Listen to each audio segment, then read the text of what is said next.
ಬಯಲು ಆಂಜನೇಯ ದೇವಸ್ಥಾನದ ಹಾಲುಗಂಬ ಉತ್ಸವ ಸಹಸ್ರಾರು ಭಕ್ತರ ಸಮ್ಮುಖದಲ್ಲಿ ಮಂಗಳವಾರ ಸಂಜೆ ಅದ್ಧೂರಿಯಾಗಿ ಜರುಗಿತು. ಬಯಲು ಆಂಜನೇಯ ಸ್ವಾಮಿಯ ಎಳ್ಳು ಅಮಾವಾಸ್ಯೆ ಜಾತ್ರೆ ಮರುದಿನ ನಡೆಯುವ ಓಕುಳಿ ಅಂಗವಾಗಿ ನಡೆದ ಹಾಲುಗಂಬ ಉತ್ಸವ ಸ್ಪರ್ಧೆಯಲ್ಲಿ ಚಿಕ್ಕ ಮಕ್ಕಳು, ಯುವಕರು ಉತ್ಸಾಹದಿಂದ ಪಾಲ್ಗೊಂಡಿದ್ದರು. 1 ಗಂಟೆಗೂ ಅಧಿಕ ಸಮಯ ಹಾಲುಗಂಬ ಉತ್ಸವ ಸ್ಪರ್ಧೆ ನಡೆಯಿತು. ಒಬ್ಬರ ಮೇಲೆ ಒಬ್ಬರು ಹಾಲುಗಂಬ ಹತ್ತುತ್ತಾ ಕೆಳಗೆ ಜಾರಿ ಬೀಳುವ ದೃಶ್ಯಗಳನ್ನು ಕಂಡು ನೆರೆದಿದ್ದ ಯುವಕರು ಒಳ್ಳೆಯ ಚಪ್ಪಾಳೆ ಮೂಲಕ ಸ್ಪರ್ಧಿಗಳನ್ನು ಉರಿದುಂಬಿಸುತ್ತಿದ್ದರು. ಗಂಗಾ ಮಾತಸ್ಥರು ಎರಚುತ್ತಿದ್ದ ನೀರಿನ ರಭಸಕ್ಕೆ ಕಂಬ ಹತ್ತಲು ಹರಸಾಹಸ ಮಾಡುವಂತಾಯಿತು. ಸತತ 2ನೇ ಬಾರಿಗೆ ಯುವಕ ವೀರೇಶ್ ಆದ್ಯಪ್ಪ ಚಿನ್ನನ್ ಕಂಬ ಹತ್ತುವ ಮೂಲಕ ಪ್ರಥಮ ಸ್ಥಾನ ಪಡೆದರೆ, ರಮೇಶ್ ದ್ವಿತೀಯ ಸ್ಥಾನ ಪಡೆದರು. ವಿಜೇತರಿಗೆ ಸನ್ಮಾನಿಸಿ ಗೌರವಿಸಲಾಯಿತು. ಸಿರವಾರದಲ್ಲಿ ಮಂಗಳವಾರ ನಡೆದ ಹಾಲುಗಂಬ ಉತ್ಸವ ಓಕುಳಿ ಅಂಗವಾಗಿ ಮಂಗಳವಾರ ಬೆಳಗ್ಗೆಯಿಂದ ದೇವಸ್ಥಾನದಲ್ಲಿ ಆಂಜನೇಯ ಮೂರ್ತಿಗೆ ಎಲೆ ಪೂಜೆ, ಅಭಿಷೇಕ ಜೊತೆಗೆ ವಿಶೇಷ ಪೂಜೆಗಳು ನಡೆದವು. ಪಟ್ಟಣ ಸೇರಿದಂತೆ ಸುತ್ತಲಿನ ಗ್ರಾಮಗಳ ಗ್ರಾಮಸ್ಥರು ಉತ್ಸವದಲ್ಲಿ ಪಾಲ್ಗೊಂಡಿದ್ದರು.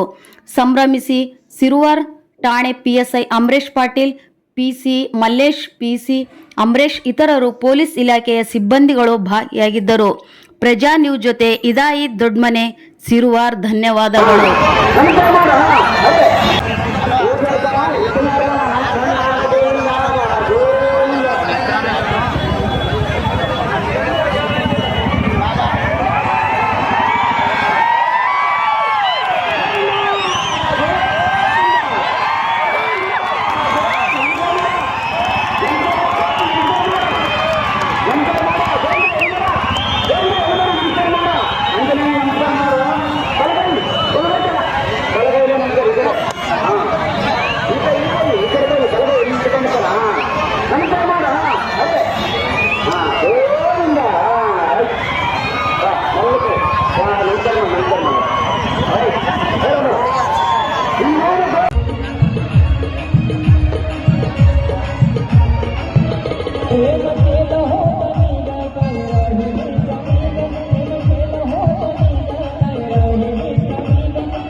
तुझ्या प्रेम